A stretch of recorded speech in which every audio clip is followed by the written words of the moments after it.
Hello everyone, मेरा नाम अक्षता अग्रवाल है और मैं क्लिनिकल डाइटिशियन हूँ। आज जो टॉपिक मैंने इस वीडियो के लिए चूज़ किया है वो एक रिक्वेस्टेड टॉपिक है। जो टॉपिक है उसका नाम है मेनोपॉज। तो जो भी लोग इस टर्म से फेमिलियर नहीं है उनके लिए मैं आपको बता देती हूँ। मेनोपॉज का मतलब होता है मेंस्ट्रुअल साइकिल या पीरियड्स का रुक जाना। तो हर लेडी अपनी लाइफ में बहुत मेजर हार्मोन चेंज के इवेंट से डील करती है, जैसे pregnancy, child birth, lactation, periods का स्टार्ट होना, पीरियड्स का रुकना। तो उन्हीं में से एक मेजर इवेंट जो है वो है पीरियड्स का रुकना, जिसे हम मेनोपॉज कहते हैं। अब जब मेनोपॉज होता है तो जो हमारी बॉडी होती है उसमें बहुत मेजर चेंजेस आते हैं, जिसकी वजह से हमें कुछ हेल्थ इश्यूज भी रहने लगते हैं। तो ये जो वीडियो है ये उन्हीं हेल्थ इश्यूज के ऊपर फोकस करते हुए बनाने की कोशिश कर रही हूँ। उन सारे इश्यूज को हम डिस्कस करेंगे कि क्या क्या चेंजेस हमारी बॉडी में आ जाते हैं, किन चीज़ों के लिए हम लोग वर्नरेबल हो जाते हैं, प्रोन हो जाते हैं, और कैसे आप उसका ध्यान रख सकते हैं। तो सबसे पहला चेंज जो मेनोपॉज में आता है वो ये कि आपके जो इम्पोर्टेंट हॉर्मोन्स हैं, जिसका नाम है ईस्ट्रोजन एंड प्रोजेस्टेरॉन, इनका लेवल ब्लड में घट जाता है। तो ईस्ट्रोजन के घटने की वजह से कई हेल्थ इश्यूज लेडीज फेस करते हैं, तो उन्हीं को हम एक एक करके डिस्कस करते हैं। सबसे पहला चेंज जो आप एक्सपीरियंस करेंगे आफ्टर मेनोपॉज वो है कि बोन्स जो हैं वो वीक हो जाती है, बोन डेंसिटी आपकी रिड्यूस हो जाती है। जो ईस्ट्रोजन होता है वो कैल्शियम साइकिल के लिए रिस्पॉन्सिबल होता है, और जब भी ईस्ट्रोजन की परसेंटेज ब्लड में घट जाती है ड्यू टू मेनोपॉज, तो ये जो ईस्ट्रोजन लेवल्स हैं, ये जो कैल्शियम लेवल्स हैं, ये कम हो जाते हैं, जिसकी वजह से जो बोन की स्ट्रेंथ है, बोन की डेंसिटी है, वो भी रिड्यूस हो जाती है। तो ऐसे में क्या होता है कि जो लेडीज़ हैं वो ऑस्टियोपोरोसिस के लिए प्रोन हो जाती हैं। तो इसलिए मेनोपॉज के बाद अपने कैल्शियम लेवल्स का ध्यान रखना बहुत बहुत ज़रूरी है। अपना टाइम टू टाइम आप कैल्शियम और विटामिन डी का चेकअप कराइए, और उससे रेलिवेंट जो भी सप्लीमेंटेशन लेनी है, डाइट के अंदर जो भी रीइंफोर्समेंट्स करनी है वो आप कीजिए।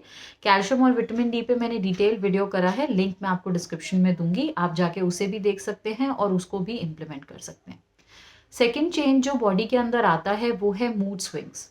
अब ईस्ट्रोजन जो होता है वो हैप्पी हार्मोन सेरोटोनिन के प्रोडक्शन के लिए रिस्पॉन्सिबल होता है। तो जब ईस्ट्रोजन गिरता है तो ऑटोमेटिकली जो ये हैप्पी हार्मोन है इसका प्रोडक्शन भी अफेक्ट हो जाता है, कम हो जाता है, जिसकी वजह से जो पर्सन है वो बहुत ज़्यादा ग्लूमी फील कर सकता है, बहुत ज़्यादा लो फील कर सकता है, सैड फील कर सकता है, इवन डिप्रेशन भी उसको हो सकता है। तो ये जो सब होता है ये इस हार्मोन के कम हो जाने की वजह से होता है। तो मूड स्विंग से भी कैसे डील करना है उसके बारे में मैंने डिटेल में एक वीडियो किया है, मैं लिंक आपको डिस्क्रिप्शन में दूंगी। इसके अलावा भी रेमेडीज हम अभी later part of the video में डिस्कस करेंगे। तीसरा इंपॉर्टेंट जो चेंज बॉडी के अंदर आता है वो ये कि जो बैड कोलेस्ट्रॉल है जो हमारी आर्टरीज में जमा हो जाता है, वो कोलेस्ट्रॉल बढ़ने लगता है। उसका रीज़न क्या है? जो ईस्ट्रोजन होता है वो बैड कोलेस्ट्रॉल को बॉडी में डिपॉजिट होने से बचाता है, उसको बॉडी में डिपॉजिट नहीं होने देता अनलेस आपका कोलेस्ट्रॉल का इंटेक बहुत ही एक्सेस हो। तो जब मेनोपॉज होता है और ईस्ट्रोजन का लेवल गिरता है तो ये कोलेस्ट्रॉल बॉडी के अंदर डिपॉजिट होने लगता है, जिसकी वजह से ये जो लेडीज़ है ये हार्ट डिजीज़ के भी रिस्क पे आ जाते हैं। तो हार्ट का भी आपको लिपिड का प्रोफाइल जो है वो हर कुछ दिन में, हर 6 मंथ्स में कराना चाहिए, और जो भी आपके कोलेस्ट्रॉल के लेवल्स आ रहे हैं उसके अकॉर्डिंग आपको करेक्टिव एक्शन लेना चाहिए। कोलेस्ट्रॉल के ऊपर और हार्ट हेल्थ के ऊपर भी डिटेल वीडियोस अवेलेबल हैं, लिंक मैं आपको डिस्क्रिप्शन में पोस्ट कर दूंगी। अब नेक्स्ट चेंज के ऊपर आ जाते हैं। नेक्स्ट चेंज जो है वो होता है हॉट फ्लशेस। जो फीमेल्स हैं उनको बहुत ज़्यादा सडन गर्मी का एक एक्सपीरियंस होता है, बहुत ज़्यादा स्वेटिंग होती है, इवन अगर एसी भी चल रहा हो या इवन अगर विंटर्स के मंथ भी चल रहे हो तो भी उनको सडनली बहुत तेज़ गर्मी लगती है, और उस टाइम उनको बहुत अनईजीनेस और इवन उनके रेड पैचेस हो सकते हैं बॉडी के ऊपर हीट की वजह से। तो ये क्यों होता है? जब आपका ईस्ट्रोजन का परसेंटेज गिरता है, प्रोजेस्टेरॉन का परसेंटेज गिरता है, तो जो हमारे ग्लैंड्स होते हैं जो कि हार्मोन्स को प्रोड्यूस कर रहे हैं, वो उसको कंपनसेट करने के लिए जो दूसरे हार्मोन्स हैं उनके प्रोडक्शन को बढ़ा देता है। अब जब दूसरे हार्मोन्स की प्रोडक्शन बढ़ जाती है तो वो कहीं ना कहीं जो हमारा ब्रेन है उसका थर्मोस्टैट, यानी कि वो मैकेनिज्म जो कि बॉडी का टेम्परेचर मेंटेन करता है, उसको हिला देता है, उसको गड़बड़ कर देता है, जिसकी वजह से जो बॉडी का टेम्परेचर होना चाहिए उसकी जगह बहुत ज़्यादा हीट प्रोड्यूस हो जाती है बॉडी के अंदर, जिसको हम लोग हॉट फ्लशेस कहते हैं। तो ये भी सिंपली ईस्ट्रोजन के गिर जाने की वजह से होता है, और इसको आप ठीक कर सकते हैं, इससे आप डील कर सकते हैं फाइटो ईस्ट्रोजन्स को लेके, जिसके बारे में अभी हम वीडियो के लेटर पार्ट में डिस्कस करेंगे। अगला इम्पॉर्टेंट चेंज जो बॉडी के अंदर आता है वो ये कि हेयर की थिनिंग और हेयर का लॉस होने लगता है। जब ईस्ट्रोजन गिरता है तो जो बाल हैं उनका जो प्रोडक्शन है, जो रीग्रोथ ऑफ हेयर है वो कम हो जाती है, जिसकी वजह से हेयर की थिनिंग और हेयर का लॉस होना बहुत ही कॉमनली देखा गया है मेनोपॉजल वुमेन के अंदर। अगला जो इम्पॉर्टेंट चेंज उनके अंदर आता है वो है वेट गेन। आपने ऑब्जर्व किया होगा कि मेनोपॉज के बाद लेडीज़ का बहुत ड्रास्टिक वेट गेन हो जाता है। उसका सिंपल रीज़न ये है कि जब बॉडी मेनोपॉज से गुजर रही होती है या मेनोपॉज हो चुका होता है तो बॉडी के अंदर बहुत सिग्निफिकेंट हार्मोन चेंजेस आते हैं, और ये जो हार्मोन चेंजेस हैं ये वेट गेन की तरफ बॉडी की टेंडेंसी को लेकर जाते हैं। इसीलिए आप देखेंगे कि उसके बाद 10 से 12 किलो वेट गेन करना एक बहुत नॉर्मल सी बात है। लेकिन अगर आप अपना लाइफस्टाइल अच्छा रखते हैं, रेगुलर एक्सरसाइज करते हैं, प्रॉपर डाइट खाते हैं और अपने वेट को वॉच करते हैं, अपने कैलोरी इनटेक को वॉच करते हैं, तो इसे आप मिनिमाइज या फिर अवॉइड भी कर सकते हैं। लास्ट चेंज जो मैं डिस्कस करूंगी वो है बेली फैट। तो मेनोपॉजल वुमेन के अंदर बेली फैट बढ़ना भी एक बहुत कॉमन साइन है, और उसका रीज़न ये है कि जब ईस्ट्रोजन गिर जाता है, ईस्ट्रोजन के गिरने की वजह से ईस्ट्रोजन जब प्रेजेंट होता है तो वो क्या करता है, जो भी फैट आपकी बॉडी के अंदर है उसको वो टुवर्ड्स थाई एरिया डाइवर्ट करता है। इस वजह से आपके बेली के ऊपर फैट एक्यूमुलेट नहीं होता।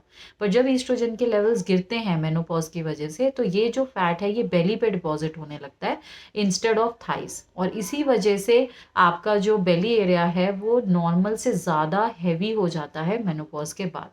तो ये कुछ कॉमन चेंजेस हैं जो बॉडी एक्सपीरियंस करती है ईस्ट्रोजन के गिरने की वजह से, मेनोपॉज के होने की वजह से। तो अब हम बात करते हैं फाइटो ईस्ट्रोजन्स की। फाइटो ईस्ट्रोजन्स क्या होते हैं? ईस्ट्रोजन, जैसे कि मैंने आपको बताया कि उसके इतने सारे इंपॉर्टेंट रोल्स हैं, वो इतना कुछ बॉडी में कर रहा है। तो कुछ ऐसे कंपाउंड्स होते हैं जो कि प्लांट में, यानी फाइटो यानी प्लांट्स के थ्रू लिए जा सकते हैं, जो कि ईस्ट्रोजन जैसा उनका स्ट्रक्चर होता है, और हमारी बॉडी में जब वो जाते हैं तो वो ईस्ट्रोजन हार्मोन की तरह बिहेव करते हैं। तो जिन भी लेडीज़ को मेनोपॉज हो चुका है और ईस्ट्रोजन के लेवल्स उनके ड्रॉप हो चुके हैं, अगर वो फाइटो ईस्ट्रोजन्स डाइट के थ्रू लेते हैं तो उन्हें अपने सिम्टम्स के अंदर आराम मिलता है और उनके जो ये प्रॉब्लम्स हैं ये कम होते हैं। तो इनके कुछ सोर्सेज डिस्कस कर लेते हैं कि कॉमन फूड्स में किन चीज़ों से ये पाया जाता है। सोया या सोयाबीन का कोई भी प्रोडक्ट जो होता है वो फाइटो ईस्ट्रोजन्स में बहुत रिच होता है। तो इसमें सोयाबीन का जो पनीर है, टोफू, वो आप ले सकते हैं, सोयाबीन की दाल ले सकते हैं, सोयाबीन की बड़ियाँ ले सकते हैं, या सोयाबीन का जो मिल्क आता है सोया मिल्क नाम से, वो भी आप ले सकते हैं। जो क्रूसीफेरस फैमिली है, जैसे कि आपकी गोभी है, पत्ता गोभी है, पर सबसे ज़्यादा ब्रोकली बहुत इफ़ेक्टिव सोर्स है फाइटो ईस्ट्रोजन्स का, उसका इंटेक भी आप कर सकते हैं। पर अगर आप थायराइड पेशेंट हैं और ये दोनों चीज़ें आपको मना हैं, तो उसके अलावा आप क्या सोर्सेज ले सकते हैं? आप सीड्स ले सकते हैं। जैसे सीड्स में फ्लैक्स सीड्स और तिल के सीड्स यानी सीसम सीड्स इसका बहुत अच्छा सोर्स है। आप नट्स ले सकते हैं, जैसे वॉलनट्स और पीनट्स इसका बहुत अच्छा सोर्स है। आप फ्रूट्स ले सकते हैं, फ्रूट्स के अंदर आपके ड्राइड एप्रिकॉट्स हैं, प्लम्स हैं, आपके डेट्स यानी खजूर, इसके अलावा जितनी भी बेरीज़ होती हैं, ऑरेंजेस, ये सब इनके बहुत अच्छे सोर्सेज हैं, इनको भी आप अपनी डाइट में इनकॉर्पोरेट कर सकते हैं। तो ये कुछ कॉमन सोर्सेज हैं जिनको आप अपनी डाइट में लें तो आप मेनोपॉज के सिम्टम्स के अंदर रिडक्शन देखेंगे, उनके जो सिम्टम्स की सिवियरिटी है उसमें आप कमी देखेंगे। तो अगर ये वीडियो आपको यूज़फुल लगा हो तो इसे प्लीज़ अपनी मदर के साथ, अपने घर में जो भी आपके मेंबर्स हैं जो मेनोपॉज से डील कर रहे हैं या जिनकी अप्रोचिंग एज है टुवर्ड्स मेनोपॉज, उनसे प्लीज़ शेयर कीजिए ताकि वो अपने जो डिफ़िकल्टीज़ हैं उनको कम कर सकें। और अगर आप मेरे चैनल को सब्सक्राइब कीजिए, क्योंकि ऐसा हेल्पफुल कंटेंट मैं पोस्ट करती रहती हूँ।